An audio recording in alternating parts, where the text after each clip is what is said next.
दोस्तों, अगर आपको लगता है कि क्रीमी इटालियन सॉस का हक सिर्फ स्पेगेटी या पास्ता का है, तो आज आपकी ये गलतफहमी मैं दूर करने वाली हूँ। और क्या आप भी उन लोगों में से हैं जो क्रीमी सॉस तो पसंद करते हैं, लेकिन उसके लिए हमेशा स्पेगेटी यूज करना बोरिंग लगता है? तो आज हम ये ट्रेंड बदलेंगे। मैं लाई हूँ एक ऐसी डिश जिसमें नूडल्स की सॉफ्टनेस और इटालियन सॉस की अल्ट्रा क्रीमी रिचनेस का परफेक्ट फ्यूजन हो, जो आपकी क्रेविंग्स को नेक्स्ट लेवल पर ले जाएगी। ये है इटालियन क्रीमी स्पेगेटी नहीं, Italian creamy fusion pasta style noodles. तो क्या आप रेडी हो? अस्सलाम वालेकुम, दिस इज फरहा और आप देख रहे हैं लाइफ विद ट्यूनीस। तो चलिए देखते हैं कि ये जबरदस्त डिश बनती कैसे है और इसके लिए हमें क्या क्या ट्रिक्स यूज करना होगा। वीडियो को लास्ट तक जरूर देखिए, मैं आपको सारे ट्रिक्स और टिप्स शेयर करूंगी। तो चलिए, इस धमाकेदार फ्यूजन को बनाने के लिए किन किन चीजों की जरूरत पड़ती है जल्दी से वो देख लेते हैं। आपको सारी डिटेल्स स्क्रीन पर भी मिल जाएगी। तो चलिए दोस्तों, अब टाइम है इस क्रीमी नूडल मैजिक की सीक्रेट सामग्री देखने का। मैंने इस डिश को थोड़ा इटालियन, इंडियन और बहुत सारा चीजी टच दिया है। सबसे पहले ये है हमारी डिश की फाउंडेशन, हमारे इंग्रेडिएंट्स। नूडल्स 250 ग्राम्स जो स्पेगेटी को रिप्लेस करेंगे, हमारी डिश को नई स्ट्रक्चर देंगे। बटर 200 ग्राम्स, इसे हम सॉस की रिचनेस और सिल्की बेस तैयार करने में यूज करेंगे। गार्लिक, लहसुन हम लेंगे 10 से 15 पॉट्स, ये हमारी डिश को बहुत ही डीप फ्लेवर देगा। हम लेंगे मैदा 2 टेबलस्पून, इसे हम सॉस बनाने के लिए यूज करेंगे। अब लेंगे स्वीट कॉर्न कर्नल्स, हम इसको एक एक्स्ट्रा क्रंच देने के लिए यूज करेंगे। Sauce we use 2 tablespoon. We use pasta sauce in the creamy sauce for that tangy touch. और हल्का सा कलर आने के लिए हम इसे ऐड करेंगे। हम इसमें यूज करेंगे mayonnaise 2 tablespoon, milk 2 to 3 cups if needed। Milk, चीज, मायोनीज और चीजी मेल्ट, ये सब क्रीमी सॉस को बहुत ही अच्छा सॉफ्ट और रिच फ्लेवर देंगे। थोड़े से वेजिटेबल्स जो हमारे सॉस को रिच और क्रंची फ्लेवर देंगे। हम यूज करेंगे चीज स्लाइसेस 3 पीसेस अप्रोक्सीमेटली 50 ग्राम। हम यूज करेंगे होममेड चिली ऑयल, ये है मेरा सिग्नेचर इंग्रेडिएंट। इसकी खुशबू और तीखापन इस डिश को अनफॉरगेटेबल बना देगा। हम यूज करेंगे चीजी मेल्ट जो हमारे क्रीमी सॉस को और रिच चीजी फ्लेवर देगा। And also for seasoning we use black pepper, oregano and chili flake. दोस्तों, कुकिंग में प्रेजेंटेशन उतना ही जरूरी है जितना उसका टेस्ट। अगर आप सब्जियों को गलत तरीके से काटते हो, या तो वो जल जाएंगे या फिर अपनी सब्जी में घुल जाएंगे। तो चलिए देखते हैं कि इन सब्जियों को हम कैसे कट करें। लहसुन को बहुत छोटा छोटा चॉप करना है। लहसुन की खुशबू तभी आएगी जब वो बटर में हल्का सा सौटे हो। अगर बड़े टुकड़े होंगे तो वो ज्यादा जलेगा और ब्राउन हो जाएगा। प्याज को हम फाइनली चॉप करेंगे ताकि वो जल्दी सॉफ्ट हो जाए और सॉस में अच्छे से घुलकर मीठा फ्लेवर दे। फिर हम ग्रीन चिलीज को भी ऐसे ही काटेंगे, बहुत ही छोटा छोटा चॉप कर लेंगे ताकि वो सिर्फ तीखापन दे, पर जब हम च्यू करेंगे वो मुंह में ना आए। It should only be tossed soft in butter. Capsicum को हम स्क्वायर शेप में काटेंगे, जिनको हम इटालियन कुकिंग में डाइस करना भी कहते हैं। इससे वो ज्यादा सॉफ्ट नहीं होगा और उसकी क्रंच भी रहेगी। सॉस में ये बहुत अच्छे दिखेंगे। तो ये है हमारी चॉपिंग की तैयारी। जब हम सब चीजें ऐसे रेडी करके रखते हैं तो कुकिंग बहुत फास्ट हो जाती है। तो अब हम चलेंगे सबसे जरूरी स्टेप की तरफ, द क्रीमी सॉस प्रिपरेशन। तो चलिए फिर अब हम शुरू करते हैं इस डिश की जान, जो है क्रीमी सॉस। इसके लिए हमें धीमी आंच पर काम करना होगा ताकि कुछ भी जल ना पाए। लेट्स स्टार्ट द बटर बेसन गार्लिक ब्लूम। जो 200 ग्राम्स बटर हमने लिया था, उसमें से हम करीब 2 बड़े चम्मच बटर पैन में डालेंगे। उसके बाद इसे हम मेल्ट करेंगे। जब बटर हल्का सा मेल्ट हो जाए और ब्राउन हो जाए, तब हम इसमें ऐड करेंगे चॉप्ड गार्लिक। गार्लिक बटर में बहुत ही अच्छा अरोमा देता है। इसे हम 30 to 40 सेकेंड्स के लिए सॉटे करेंगे till it turns golden brown. और उसके बाद हम ऐड करेंगे ग्रीन चिलीज। उसके बाद हम ऐड करेंगे डाइस्ड कैप्सिकम्स और onions and sweet corn kernels. इन सबको हमें बटर में बहुत ही हल्के से भूनना है, इसे जलाना नहीं है। इन सब वेजिटेबल्स को थोड़ा नरम होने तक ही आपको भूनना होगा। स्पेशली अनियंस एंड कैप्सिकम और ग्रीन चिलीज, ये पूरे सॉफ्ट होने चाहिए। ध्यान रखिए अपने स्टफ़ की फ्लेम धीमी होनी चाहिए, क्योंकि अगर आप हाई फ्लेम पर वेजिटेबल्स कुक करते हो बटर में तो ये क्रंची हो जाएंगे। लेकिन हमें इस सॉस में क्रंची वेजिटेबल्स नहीं चाहिए, हमें सॉफ्ट और क्रीमी और मुंह में घुल जाने वाले वेजिटेबल्स चाहिए। ये अच्छे से टॉस हो जाने के बाद चलिए हम इसमें रुग्स बनाते हैं। ये है क्रीम थिकनिंग। इसमें हम डालेंगे 2 टेबलस्पून ऑफ मैदा और आंच बिल्कुल धीमी रखिए प्लीज़। मैदा और बटर को इन सब्जियों के साथ अच्छे से मिक्स कीजिए। मैदा सब्जियों और बटर के साथ मिक्स होकर एक अच्छा सा क्रीमी टेक्सचर देगा। इसे हल्के हाथ से भुनें। याद रखिए हमें सब्जियों को ओवरकुक नहीं करना है। अब सबसे इम्पोर्टेंट स्टेप है दूध डालना। 2 से 3 कप मिल्क डालिए और साथ ही विस्क करते रहिए। दूध एक साथ डालने से गांठियाँ पड़ जाती हैं, तो इसीलिए हमें धीरे धीरे मिल्क डालना है और उसे अच्छे से विस्क करते रहना है ताकि आपकी सॉस स्मूथ बने।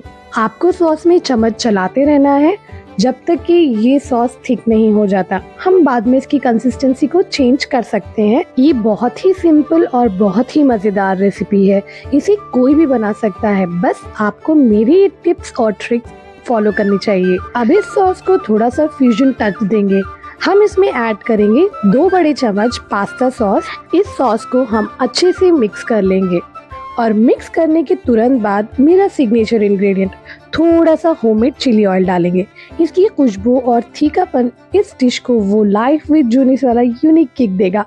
दोनों सॉसेस को अच्छे से मिक्स कर ले और हम डालेंगे इसमें सीजनिंग। देखिए इन दोनों सॉसेस की वजह से हमारी डिश कितनी वाइब्रेंट रेड कलर दिख रही है। इसका टेस्ट और स्ट्रक्चर और प्रेजेंटेशन बहुत ही अमेजिंग होगा इन दोनों की वजह से। अब हम इसमें डालेंगे 1/2 teaspoon black pepper powder, 1/2 teaspoon oregano powder और 1/2 टीस्पून चिली फ्लेक्स। इन सबको हम सॉस के साथ अच्छे से मिक्स कर लेंगे ताकि इनकी खुशबू सॉस में अच्छे से घुल जाए। अब ये सॉस पूरी तरह से फ्लेवर्ड हो चुका है। फ्रेंड्स, यहाँ पे मैं आपको एक टिप देती हूँ। मैंने पहले क्रीम बेस बनाया था सॉस का और अब मैं बनाऊंगी नूडल्स। अगर आप नूडल्स पहले ही बॉयल कर लोगे तो दे आर हाई चांसेस कि वो बहुत ही स्ट्रॉन्ग हो जाएंगे, हार्ड हो जाएंगे, वो क्रीमी और सॉफ्ट टेक्सचर आपको नहीं मिलेगा पास्ता की सॉस के अंदर। तो मैं इसीलिए आपको रिकमेंड करूँगी आप पहले अपना क्रीम बेस तैयार कर ले और देन आप नूडल्स बॉयल करें, क्योंकि अगर आप हॉट नूडल्स सॉस में डालोगे तभी आपको वो सॉफ्टनेस मिलेगा क्रीमी सॉस के साथ, वरना ये बहुत हार्ड हो जाएंगे और ये सेम आपको चाउमीन वाला टेस्ट देंगे। तो please keep this in mind. तो अब चलिए हम नूडल्स को बॉईल करते हैं। एक बड़े बर्तन में इतना पानी लीजिए कि नूडल्स अच्छे से डूब जाए। इसमें थोड़ा सा नमक और 1 टेबलस्पून ऑयल डालें। जब पानी में उबाल आने लगे तो 250 ग्राम्स ऑफ नूडल्स डाल दीजिए और उसे पकने दीजिए। हमें नूडल्स को 80% तक ही कुक करना है, 100% कुक मत करिए, क्योंकि हम बाकी के 20% हमारे सॉस में कुक करेंगे। जब नूडल्स तैयार हो जाए तो उन्हें तुरंत छान कर सॉस में डालने के लिए रेडी रखें। तो अब हमारे पास है हमारी परफेक्ट क्रीमी सॉस और दूसरी तरफ है हमारे गर्मा गर्म 80% तक कुक किए गए नूडल्स। अब है टाइम इन दोनों को एक साथ लाने का। आप देख सकते हैं कि सॉस थोड़ी सी थिक हो चुकी है, तो मैंने स्ट्रेन किया गया नूडल्स का पानी लिया और उसकी कंसिस्टेंसी को एडजस्ट कर ली है। मैं आपको यहाँ पे टिप नंबर 2 देती हूँ। अगर आपको लगता है कि आपका क्रीम बहुत ही ड्राई हो गया है तो आप घबराइए मत, या फिर आप उसमें वाटर भी मत ऐड कीजिए। आप ऐसे कर सकते हो कि जो भी आपने स्ट्रेन्ड नूडल वाटर लिया है उसको हमेशा से एक कप में ज़रूर स्टोर कर लीजिए। Specially if you are dealing with any such fusion recipes, आपको इस स्टॉक वाटर को रेडी रखना होगा टू एडजस्ट द कंसिस्टेंसी। इस स्टार्च वाटर को डालने के बाद हमें 2 से 3 मिनट तक इसे पकाना होगा। उसके बाद हम ऐड करेंगे 3 स्लाइसेस ऑफ चीज़। इस चीज़ को घुलने तक हमें पकाना है और इसके बाद हम ऐड करेंगे 2 tablespoons of mayo and nearly 2 tablespoons of cheesy melt. ये सब हम इस सॉस में ऐड करेंगे to give that ultra cheesy and rich flavour in your creamy sauce. I understand कि आप सोच रहे होंगे तो ये तो बहुत ही हाई कैलोरी और ज़्यादा फैट वाला डिश है, but trust me, if you combine any such dish with the vegetables and salad, it will be balanced. So don't worry, you can always control your portion while you are eating. But trust me, this is the next level taste you get. तो चलिए friends, अब time है noodles और cream को मिलाने का। Boil noodles को तुरंत हम पैन में डाल देंगे और धीरे धीरे हल्के हाथ से नूडल्स को सॉस में अच्छे से टॉस एंड टर्न करेंगे। दैयान रखिए, नूडल्स को आपको ज़्यादा विगरसली मिक्स नहीं करना है और हमें सिर्फ हल्के हाथों से इसे ट्विस्ट एंड टर्न करना है सो दैट इस नूडल को वो सॉस बहुत ही अच्छे तरीके से कोट हो जाए।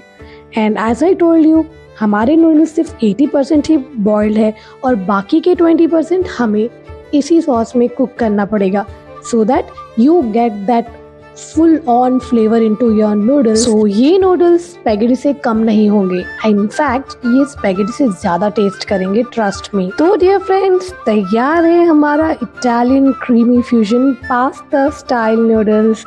अब आती है इस डिश के सबसे खूबसूरत हिस्से पर।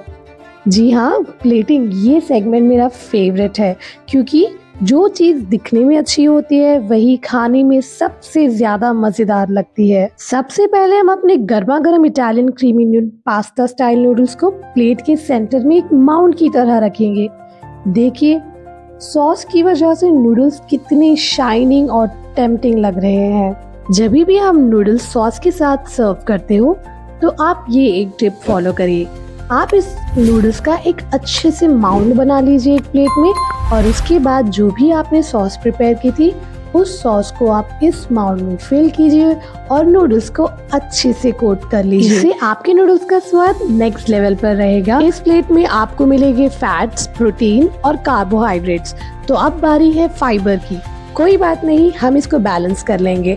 हम प्लेट की साइड को गार्डन फ्रेश बना देंगे। हम इसमें ऐड करेंगे थोड़ा सा सलाद, हम ऐड करेंगे कैरेट के लॉन्ग स्लाइसेस और ऐड करेंगे capsicum rings and also tomatoes.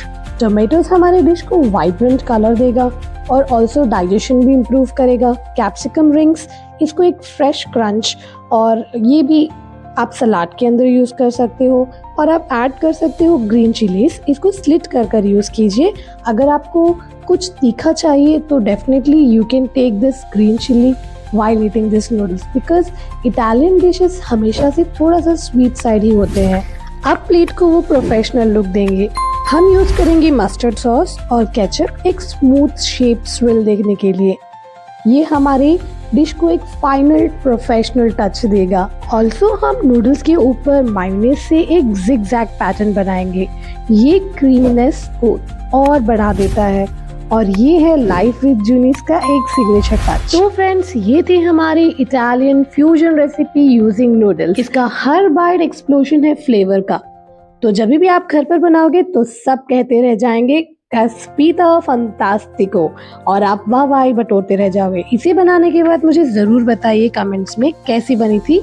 इससे पहले कि मैं अलविदा कहूँ, मैं अपने सारे नए सब्सक्राइबर्स के दिल से शुक्रिया अदा करती हूँ जो हमारी लाइफ विद जूनीस फैमिली का एक हिस्सा बने हैं। आपका हर एक कमेंट और हर एक लाइक मुझे और भी अच्छा काम करने की हिम्मत देता है। Thank you so much for your love. और अगर आप आज पहली बार ये वीडियो देख रहे हैं और आपको मेरी ये रेसिपी अच्छी लगती हो तो इस छोटी सी फैमिली का हिस्सा जरूर बन जाइए। बस करना कुछ नहीं है, आपको सब्सक्राइब करना है, लाइक करना है और बेल आइकन पर क्लिक करना है ताकि हम ऐसे ही मिलते रहें और मैं आपके लिए और भी मज़ेदार फ्यूजन रेसिपीज और व्लॉग्स लाती रहूं। चलिए अब मैं चलती हूँ इस गर्मा गर्म प्लेट का लुत्फ उठाने। मिलते हैं अगली वीडियो में, तब तक के लिए अल्लाह हाफिज। खुश रहिए और अपना ख्याल रखिए और हाँ, खुशियाँ ज़रूर बांटिए। This is Farah signing off for today. Please take care. अल्लाह हाफिज।